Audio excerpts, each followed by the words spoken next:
এখানে এই national press ডেতে যে সম্বোধনা দেওয়া হয়েছে সেটার জন্য আমি আন্তরিকভাবে কৃতজ্ঞতা জ্ঞাপন করি। আমরা ছোটবেলায় যখন স্কুলে যখন পড়তাম তখন সংবাদপত্র করে রচনা শিখতাম। সংবাদপত্রের উপকারিতা অপকারিতা দুটাই ছিল। উপকারিতা বলতে সংবাদপত্রই তো সব, সমাজ গঠনের সংবাদপত্রের ভূমিকা কেউ অস্বীকার করতে কি পারবে? সমাজের সব কিছু রন্ধে এখন সংবাদপত্রের ভূমিকা রয়েছে প্রতিটি ক্ষেত্রে। কিন্তু সেই জিনিসটা যদি পজিটিভ হয় তাহলে তো সমাজ সমৃদ্ধির দিকে এগিয়ে যায় এবং একটা সমাজের শান্তি সম্প্রীতির বাতাবরণ গড়ে ওঠে। কিন্তু সেই সমাজে একটা সংবাদপত্র আবার কিন্তু বিষাক্ত পরিবেশ বিষাক্ত করে তুলতে পারে। ইয়েলো জার্নালিজম যেটা আমরা হলুদ সংবাদপত্র যেটা বলি, সেটা যদি থাকে একটা সংবাদের মাধ্যমে একটা এলাকাকে একটা পুরো এলাকার বিষাক্ত পরিবেশ সৃষ্টি করতে পারে এবং যেটা আমরা ইদানিং লক্ষ্য করছি। যদিও আমার মনে হয় অন্তত বলা হয়েছে যে সংবাদপত্র যেগুলো আছে প্রত্যেকটা সংবাদপত্র যথেষ্ট নিরপেক্ষতা বজায় রেখে চলেছে। এখন পর্যন্ত সংবাদপত্রের মাধ্যমে কোনো যে বিকৃত কোনো খবর অথবা সাম্প্রদায়িক কোনো খবর, কোনো বায়াস কোনো খবর সেগুলো খুব কমই। কিন্তু ন্যাশনাল লেভেলে আমরা দেখি আছে অনেক কিছু, যেরকমভাবে হোয়াইট জার্নালিজম আছে, ইয়েলো জার্নালিজম আছে। সরকারের সরকারি চাকরির একদল আছেন এবং একদল কর্মচারী রয়েছে। তো সেটা সব জায়গায় আছে, সেটা শুধু সংবাদপত্র কেন বলবো, সব জায়গায় আমাদের মধ্যেই তো আমরা আছি না। সমাজের মানুষের বিভিন্ন ধরনের স্তর আছে। একদল আমরা সমাজ চিন্তা করি, সমাজের শান্তি সম্প্রীতি চেষ্টা করি, আর আমরা সমাজের শান্তি সম্প্রীতি ভঙ্গ করার চেষ্টা করি।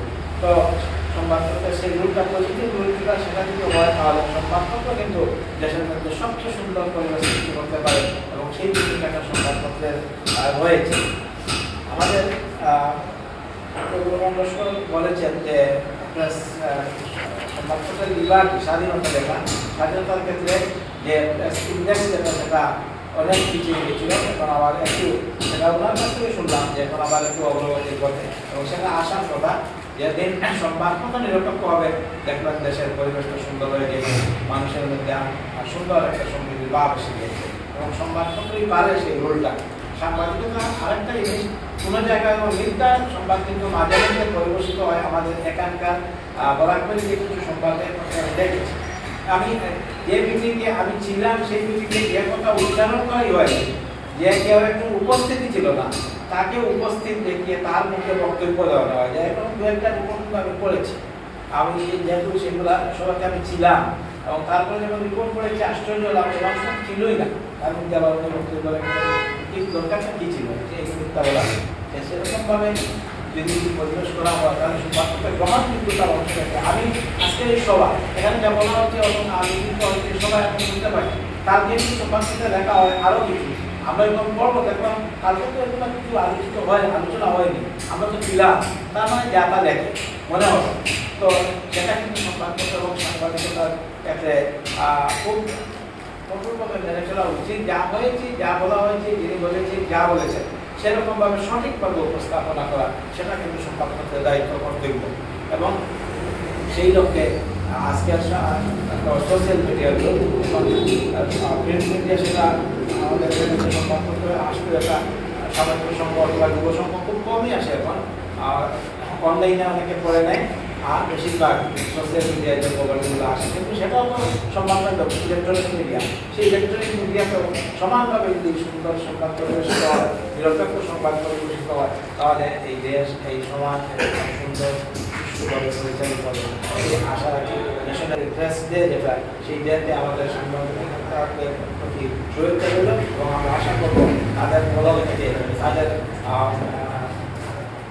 মোবাইল থেকে, যে তাদের পেজ থেকে যে সংবাদগুলো পরিবেশিত হবে সেগুলা সমাজে শান্তির উদ্দেশ্যে পরিবেশিত হবে এবং সেই সঙ্গে সমাজের বিভিন্ন সমস্যা আছে, এমনি কিছু জিনিস আগেও জিনিস তুলে দেওয়ার দরকার নেই। প্রতিটি সমাজে দেখবে, প্রতিটি গ্রামে দেখবে যথেষ্ট আমাদের এই রাস্তা এখানে একটু হেঁটে দেখুন তো, এই রাস্তাটা দীর্ঘ কয়েক বছর থেকে এরকমভাবে পড়ে রয়েছে। এই রাস্তাটা একটা একটা দেওয়া যায়, আমাদের মাঝে মধ্যে দেওয়া হয় যে বাজারের মধ্যে জাম যেটা, সেটা সমান পরিবেশিত হয়, সমানভাবে ধরাইতে হয়, বাগাতে হয়, সেগুলো তুলে ধরা, কিন্তু তারপরে সেটা ফলো আপ করা দরকার। একটা সংবাদ পরিবেশিত হলো এবং সেটা যে পরবর্তীতে এর বিরুদ্ধে কোনো অ্যাকশন হলো কি না হলো সেটা লক্ষ্য করে আবার তা পরিবেশন করা দরকার। যদি কোনো এরকমভাবে এই ধরনের কোনো কিছু নেগেটিভ কোনো কিছু থাকে, কোনো সমাজের কোনো বিশেষ কোনো অসুবিধা থাকে, সেগুলো অবশ্যই তুলে ধরা হয় যখন, সেটার পরিপ্রেক্ষিতে সরকার কী করলো না করলো, প্রশাসন কী করলো না করলো, সেটাও আবার তুলে ধরা, বারবার যদি তুলে ধরা হয় তাহলে সরকারের দৃষ্টি আকর্ষিত হবে এবং সেটা সমাধান হবে আমরা আশা করি।